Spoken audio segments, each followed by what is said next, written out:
toprakları bereketli. O da babası, dedesi ya da köyündeki herkes gibi çiftçi.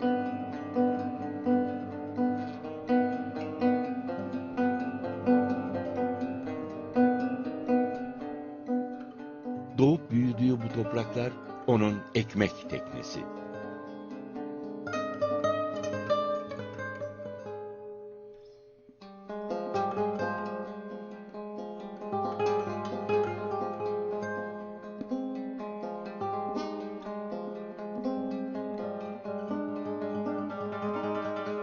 Refik Engin, Tekirdağ'ın merkez ilçesine bağlı Kılavuzlu köyünde yaşarken yine de çiftçilikle yetinmemiş.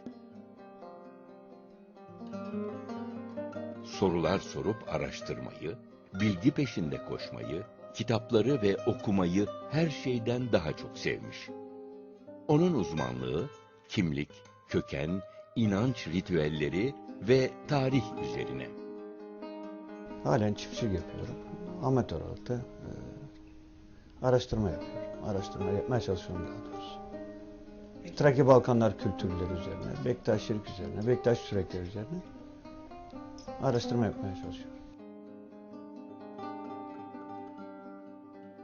Kısıtlı imkanlarına rağmen tüm Trakya'yı köy köy, kasaba kasaba dolaşmış. Nerede bir tekke, türbe, tarihi kalıntı varsa inceleyip notlar almaya çalışmış. Kimin elinde bir el yazma defter gördüyse mutlaka bir kopyasını almış. Koymuş arşivine, ileride lazım olur diye. Bektaşi gruplarını bugün benim çözmem 20 yıl mı aldı? Yani 25 yıldır. Çünkü toplum kendi dahi bilmiyor. Yani hangi gruptan olduğunu, kökenini, tarihçesini bilmiyor. İnanç bazında biliyor, uyguladığını biliyor, ananesini biliyor ama tarihsel bir kökenini 3-4 nesil gerisini bilmiyor. Bazen yöre halkının geleneklerini incelemiş. Yüzyıllar, hatta 1000 yıllar öncesinden günümüze ulaşan bu geleneklerin kaynaklarına ulaşmaya çalışmış. Yörenin düğün, deve oynatma, çeşitli törenler gibi folklorik özelliklerinin yanı sıra inanç kimliğinin ayrıntılarını da araştırmış. Duyduğu nefesleri kaydetmiş. Her toplumun kendine has niyazı, namazı, çera uyarması, sofra erkanı, semahı vardır. Kendine özgüdür. Bazılarının erkanları çok kısadır, semahları çok uzundur. Refik Engin'in makaleleri bilimsel dergilerde yayımlanmış. Yerli ve yabancı pek çok araştırmacı yazara, doktora öğrencilerine rehberlik etmiş. Elindeki belgeleri cömertçe paylaşmış. Her toplum kendini farklı gösterir.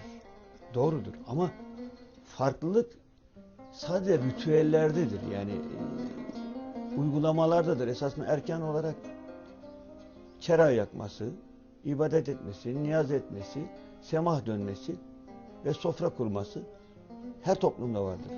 Bektaşi ve sürekli. Hatta Alevilikte de bunlar aynı vardır. Anadolu, Trakya ve Balkanlarda yaşayan Alevi ve Bektaşi grupların inanç yapılarının ayrıntılarını, benzeşen ve farklı taraflarını incelemiş. Bu nedenle Balkanlar ve Trakya ile ilgili sayısız sempozyuma tebliğler sunmuş ve konuşmacı olarak davet edilmiş. Bir Bektaş toplumunda farklı bir gösterim olması bir toplumun inanç değiştirse de törelerini kolay değiştirmediğinin ispatıdır. Bu bölgedeki Bektaşilik ve geleneksel yaşamla ilgilenen pek çok kişi mutlaka onun kapısını çalmış. Alevili Bektaşi kıyaslaması yerine Trakya'daki sürekler kendilerini özel tanımlarlar. Yani bu da Bektaşi'nin Trakya'daki bakış açısını gösterir. Refik Engin, Rumeli'de 120'ye yakın Bektaşi kökenli yerleşim yeri olduğunu, ancak bunlardan yalnızca 30'unun Bektaşiliği sürdürdüğünü belirlemiş. Engin bu azalmayı şehirleşmeye ve iletişim eksikliğine bağlıyor. Kılavuzlu'da kurulduğu günden bu yana bir Bektaşi köyü. ve Trakya'da Balım Sultan erkanı uygulayan, Babagan adı verilen Bektaşilerin önemli bir merkezi. Refik Engin'in Bektaşilik üzerine Trakya'da yaptığı araştırmalar sonunda onu tek sonuca ulaştırmış. Farklı Bektaşi köylerinde farklı ritüellere tanıklık etse de inanç sisteminin özünde hepsinin aynı gönüle sahip olduğunu anlamış.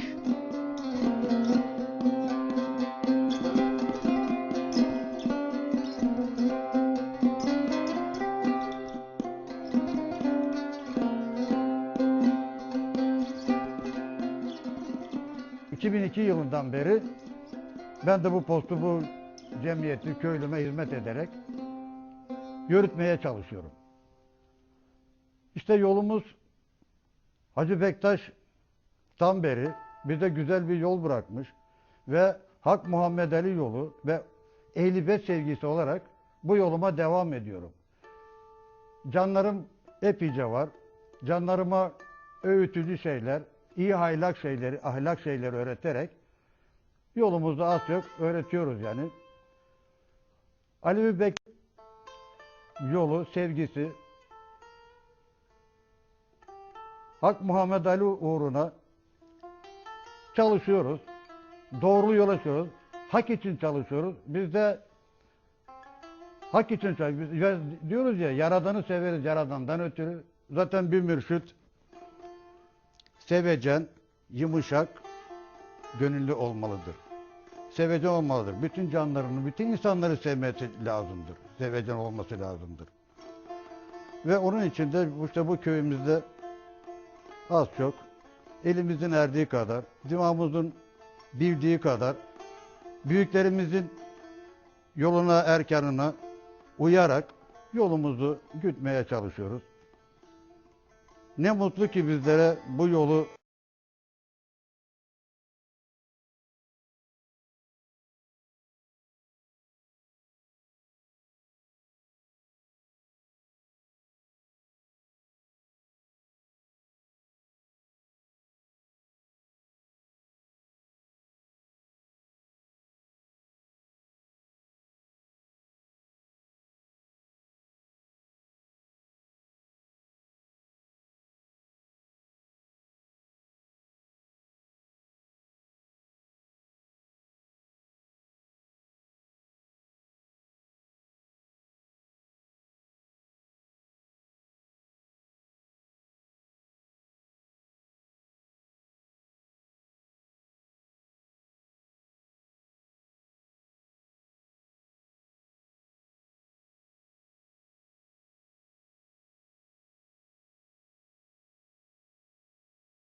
Zamanla Bektaşi nefeslerine ilgi duymaya başlamış.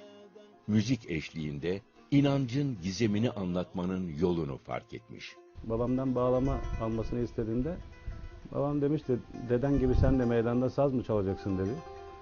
O zamanlar köy meydanında saz çalınıyor falan zannediyordum.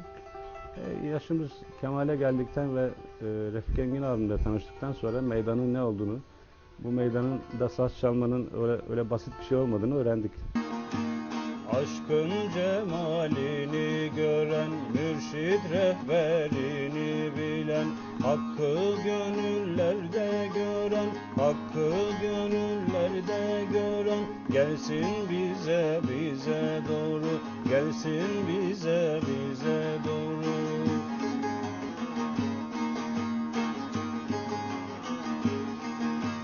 Harama elin sunmayan, dili çatallı olmayan, belinin sahibi olan, belinin sahibi olan, gelsin bize doğru, gelsin bize doğru.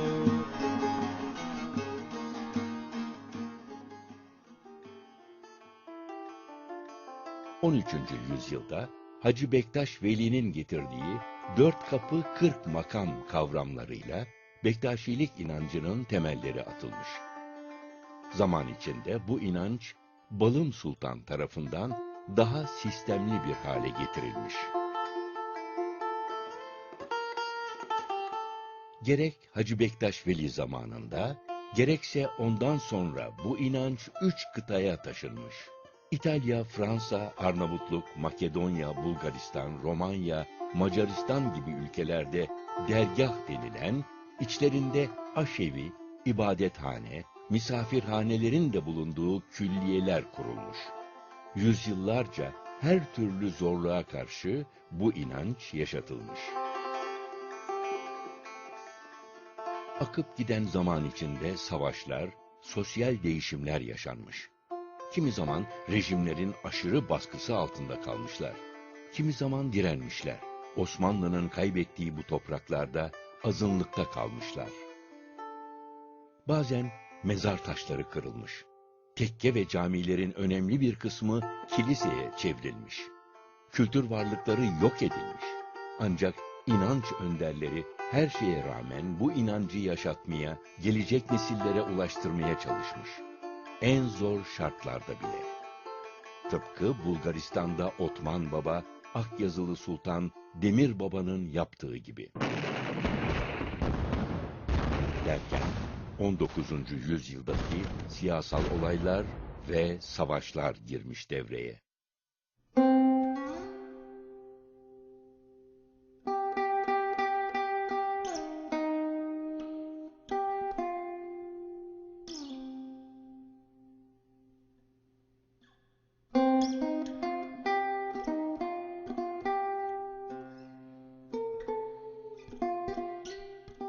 Burası bir zamanlar Osmanlı toprağı olan Makedonya.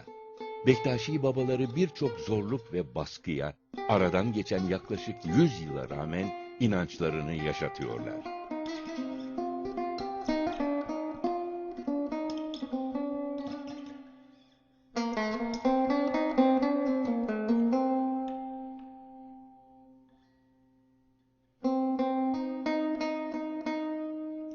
Yaklaşık 500 yıllık tarihi olan Harabati Baba Tekkesi tüm olumsuzluklara direnmeye çalışıyor. Burada misafirler ağırlanıyor, aşure merasimleri yapılıyor, dervişler gelene gidene güler yüzü eksik etmemeye çalışıyor.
Burası Makedonya'nın güneyinde yer alan Kanatlar Köyü.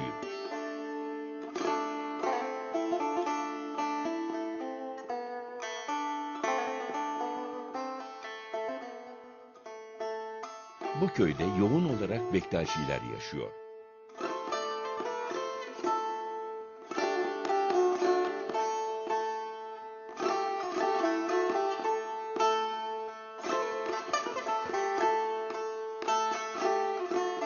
Kurt Dede, Hıdır Baba, Sarı Saltuk gibi sayısız veliden birisi olan Dikmen Baba burada yatıyor.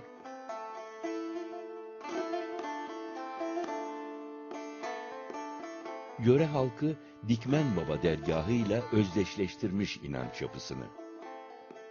Gelenek ve inançlarını kesintiye uğratmadan aktarmışlar genç nesile.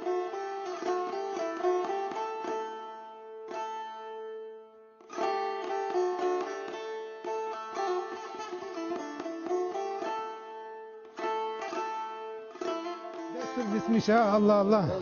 Bilen vakitlerimiz hayır ola, ayırlar fethola, şerler defola. Mümkün münafıklar berbat ola, müminler şahat ola, meydanlar abat ola, sırlar mesur ola. Gönüller mesur ola, haleden fukaralar mamur ola. Her ak Muhammed Ali yardımcımız, göççü bekçimiz ola. Her sıkıntıya düştüklerinde, hastalıklarında ya da sevinçlerinde kurbanlar adamışlar. O velinin yüzü suyu hürmetine Allah'a dileklerinin kabulü için dua etmişler. Yedilerin, kırkların ve lical garip verenlerin, kutbulak efendilerimiz, hayır immetleri, alileri, safa nazarımızdan, üzerimizden ayırmaya. Allah erenler mümkün münafık şerrinden, salis mekrinden emin ve kevzik himayet eyle. İki cihanda korktuğumuzdan emin, umduğumuzdan nahil eyle. Osmanlıların buraya gelmesi ve Hünkar Hacı Bektaş'ın dervişlerinin gelmesiyle Balkanlara Bektaşilik yayıldı. Ya İmam, selamullah İmam Hüseyin katilin şehit edine ve ettirene lanet olsun. Hadi Bismillahirrahmanirrahim. Yakup Aleyhisselam'ın fasılı. Bazen azınlık içinde azınlık olmuşlar. Fakat yılmadan, yorulmadan inançlarını yaşatmaya çalışmışlar. Doğruyu söyleyici Yusuf'tur. İmam Hazreti Rükneddin Yusuf Suresi tercümesinde şöyle yazılmıştır. Bektaşilikte soyun önemine saygısızlık yapılmıyor. Fakat her şey için yeterli olarak da görülmüyor. İnsan dünyaya tek olarak gelip dünyadan tek olarak gittiği için Bektaşilik yoluna girişi de kişinin serbest iradesiyle oluyor. Ve Bektaşilikte inanç insanın kendisinde başlayıp kendisiyle bitiyor. Bu nedenle Bektaşilik doğuştan gelmiyor. Herkes sonradan Bektaşi olabiliyor. Hatta yüksek makamlarda hizmet verebiliyor.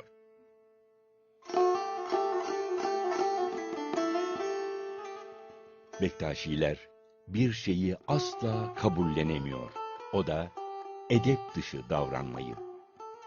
Her fırsatta illa edep diyorlar. Dil bizden nefes Hazreti İnkar Efendimizden ola. Yu münkere lanet Yezide rahmet mümine Nuri Nebi Kerem İmam Ali Gülbenki ile Muhammed Hünkar Hacı Bektaş Veli demine keremine hü delimiz gerçeke hü mümine ya Allah ya Muhammed ya Ali hü.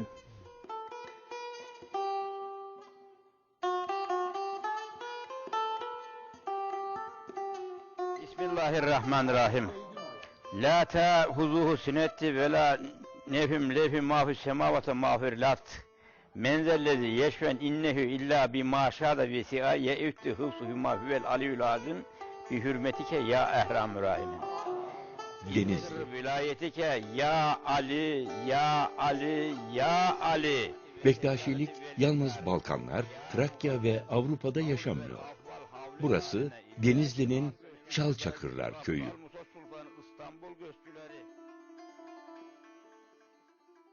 Sefa geldi hoş bulduk, kırkların sürdüğü demek. Sefa geldi hoş bulduk. Onlar için mutlaka bir araya gelinmesi gereken zamanlar var. Nevruz ve Muharrem gibi.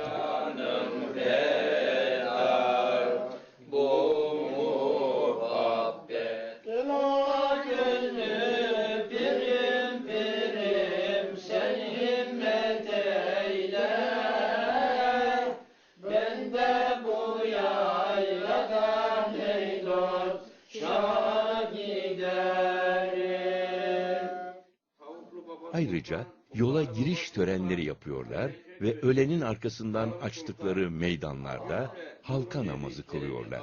Böylelikle inançlarını yaşatıyorlar. Kalksın kötü çirkin yanlar bu meydanda, bu divanda. Kalksın kötü çirkin yanlar bu meydanda, bu divanda. Hıdrellez etkinliklerini yüzyıllardan bu yana aksatmıyorlar.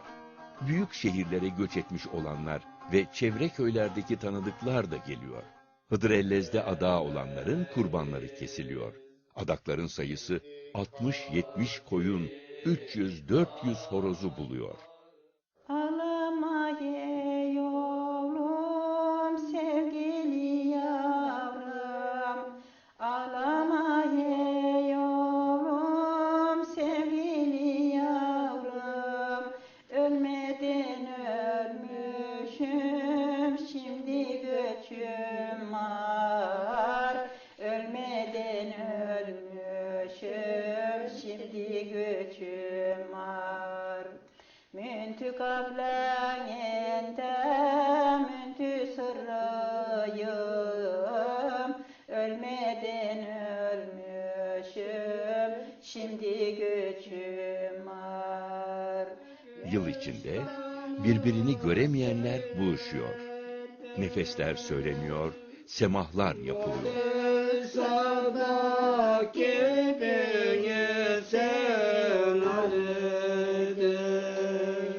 Muhammeden Resulullah, Ali, Veliyullah, elim ayağım, başım, her nere vardıysa yaşım, günah işlemektir işim. Tövbe ya Rabbi, tövbe ya Rabbi, günahlarımıza estağfurullah, estağfurullah, estağfurullah. Allah Allah. Dualar edilirken gelecek Hıdrellez'de yine beraber olmanın hayalleri kuruluyor. Tövbe ya Rabbi, tövbe ya Rabbi, günahlarımıza estağfurullah, estağfurullah, estağfurullah. Allah Allah. Bektaşilik sadece bu topraklarda değil, dünyanın birçok yerinde yüzyıllardır yaşatılıyor.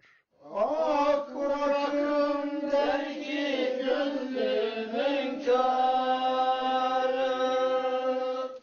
Bizlere kıbledir dostlar cemali.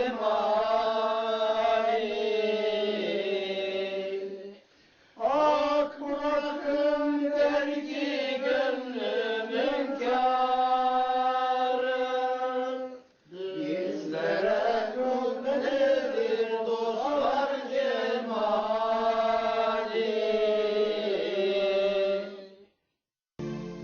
Yürümek bazen dünyanın en zor işlerinden biridir.